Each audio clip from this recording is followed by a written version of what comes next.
perpajakan dengan judul Ketentuan Umum dan Tata Cara Perpajakan. Sebelumnya, perkenalkan, nama saya Amelia Puspita. Nama saya Puput Lestari. Nama saya Robert Logan Valentino. Nama saya Renaldi. Nama saya Muhammad Iqbal Malaysia. Nama saya Ahmad Joko Tahir. Berikut penjelasannya. Ketentuan umum dan tata cara perpajakan adalah regulasi yang mengatur dasar-dasar perpajakan di Indonesia.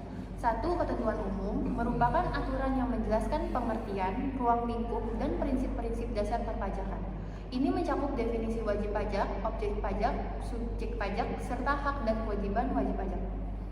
Yang kedua, tata cara perpajakan mengatur prosedur administratif dalam pelaksanaan kewajiban perpajakan.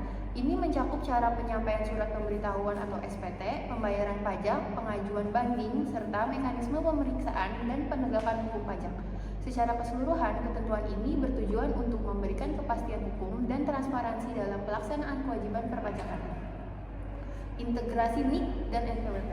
Pemerintah berencana mengintegrasikan nomor induk kependudukan dengan nomor pokok wajib pajak atau NPWP untuk mempermudah administrasi perpajakan dan mendukung integrasi data nasional. Tujuan menggunakan NIK sebagai NPWP yang pertama, kemudahan administrasi. Integrasi basis data kependudukan dengan sistem administrasi perpajakan mempermudah wajib pajak orang pribadi dalam memenuhi hak dan kewajiban perpajakan. Yang kedua, tidak otomatis bayar pajak. Penggunaan NIK sebagai NPWP tidak serta-merta menyebabkan setiap orang pribadi membayar pajak, hanya bagi yang memenuhi kriteria penghasilan atau peredaran bruto tertentu. Selanjutnya, kriteria pembayaran pajak. 1. Penghasilan. Wajib pajak orang pribadi dikenakan pajak jika penghasilan setahun di atas batasan penghasilan tidak kena pajak atau PTKP. Selanjutnya, peredaran bruto. Pengusaha dengan peredaran bruto di atas 500 juta per tahun dikenakan pajak final 0,5% berdasarkan PP 23 tahun 2018. Terakhir, UMKM. UMKM dengan omset maksimal 500 juta per tahun tidak dikenakan pajak. Selanjutnya, tahapan penagihan pajak. 1. Pemberitahuan pajak terhutang. Direktorat Jenderal Pajak mengirimkan surat pemberitahuan mengenai jumlah pajak yang harus dibayar. 2. Tagihan pajak. Jika wajib pajak tidak melakukan pembayaran, DJP akan mengeluarkan surat tagihan pajak. 3. Surat peringatan.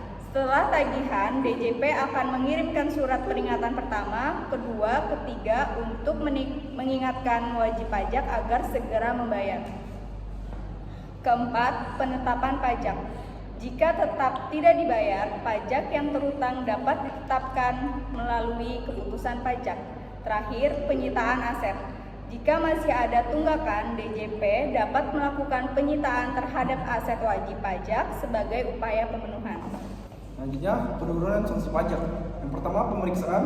Sanksi pada saat pemeriksaan diturunkan seperti bunga per bulan dari 50% menjadi 30% dan dari 100% menjadi 60%. Yang kedua, upaya hukum.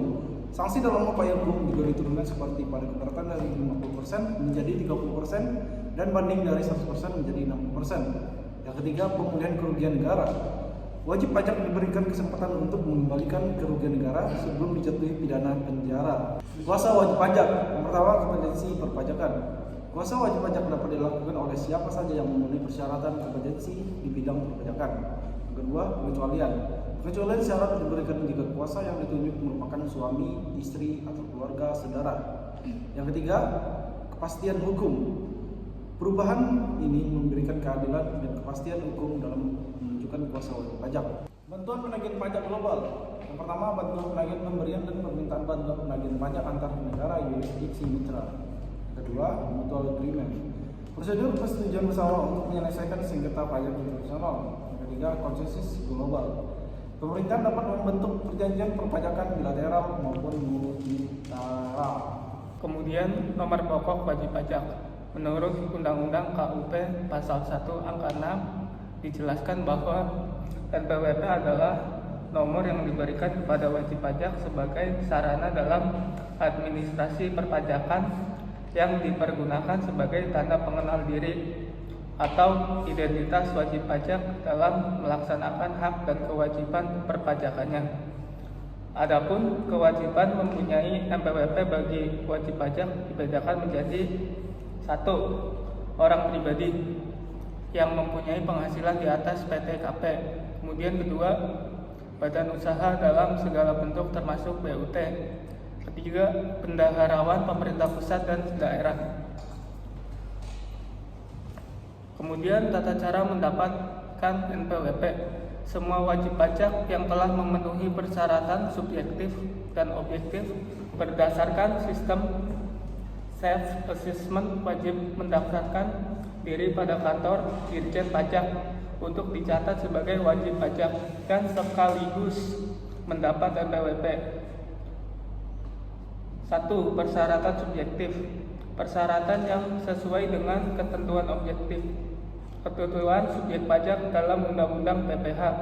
Kemudian yang kedua, persyaratan objektif, yaitu persyaratan bagi subjek pajak yang menerima atau memperoleh penghasilan untuk diwajibkan untuk melakukan pemotongan atau pemungutan sesuai dengan ketentuan Undang-Undang Perpajakan. Kemudian pendaftaran NPWP.